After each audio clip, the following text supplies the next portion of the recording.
Oke, halo teman-teman semuanya, kembali lagi di Darmawan Media. Dan setelah sekian lama belum upload video, dan sekarang kita akan upload lagi video dengan berjudul Gaji Pas-Pasan, begini cara kelola uang agar tetap cuan. Oke teman-teman, sekarang kita berbicara tentang bagaimana cara mengatur gaji yang sangat terbatas, sangat mepet, sangat amat pas-pasan. Gimana caranya? Gak mungkin kan teman-teman kalau tahu gajinya pas-pasan, gajinya kecil, hidupnya mepet setiap bulan, habis, gak mungkin kan kalian terus menikmati perjalanan seperti itu. Kalian harus mulai berpikir bagaimana cara merubah nasib, bagaimana cara mengubah kehidupan bumi dan langit teman-teman. Nah, pelan-pelan yang penting pasti teman-teman. Harus ada caranya, harus kita bedah gimana caranya. Yuk kita bedah. Oke, jadi yang pertama-tama, yang pastinya kita harus tahu dulu berapa sumber pemasukan dan berapa sumber pengeluaran. Kalau pengeluaran, ini saya sih biasanya pakai spending cap.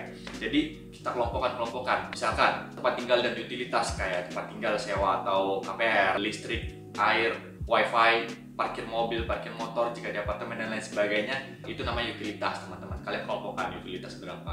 Terus kalian juga bisa detailkan pangan bulanan berapa. Terus kebutuhan cleaning berapa, kebersihan, untuk kebutuhan kalian punya hutang atau tidak. Itu semua kalian kelompok-kelompokan. Kalian ingat saja total dari setiap kelompok tadi yang saya sudah sebutkan.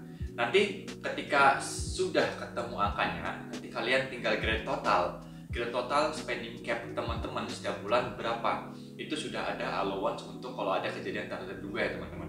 Jadi ketika sudah menemukan angka spending cap teman-teman setiap bulan, kalian harus capture. Contoh misalkan, oh ternyata selama ini setiap satu bulan hanya butuh uang 10 juta atau 20 juta. Jadi itu uang yang harus kalian capture. Setiap bulan kalian harus ada seperti itu. Lalu teman-teman tulis juga beberapa sumber dari income teman-teman. Ada namanya active income dan passive income. Active income dijabarin dulu. Active income kalian gajinya berapa atau dibayar berapa setiap bulan. Lalu apakah kalian punya passive income, berapa hasilnya. Lalu kalian punya grand total. Dari situ kalian bisa lihat persentase grand total dari income dan grand total dari pengeluaran. Kalian di situ bisa analisa. Kalau misalkan rasionya adalah lebih besar spending daripada income, kalian harus mulai menata spending teman-teman. Ada gak yang bisa di-cut atau diperkecil atau di-reduce, dikurangi?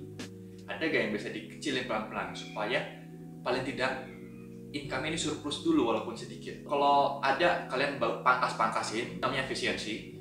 Lalu kalau tidak ada, kalian harus naikin income-nya. Mau nggak mau teman-teman, naikin income-nya.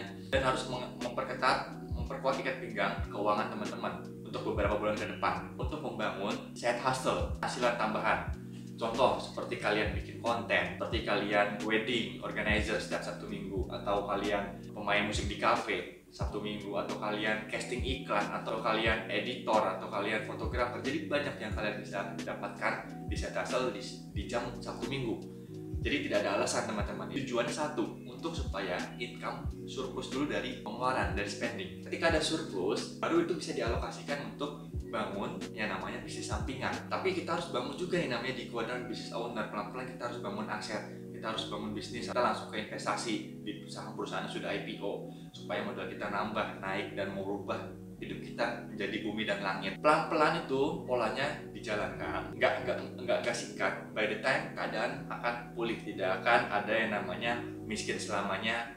Yang ada hanyalah kondisi sementara. Yang penting kalian punya mindset kaya dulu. Yang penting mindset kalian benar. Hidup kalian akan bisa berubah. Kalau mindsetnya sudah miskin dan kalian ada di miskin struktural, kalian susah untuk bangkit dan kalian susah untuk kaya. Kelola gaji pas-pasan, yang pertama adalah kalian harus mereview berapa spending cap kalian dan berapa kira total income kalian. Lihat rasionya, lebih besar mana. Kalau ada surplus dari income, lebih tinggi income daripada spending, itu aja udah good.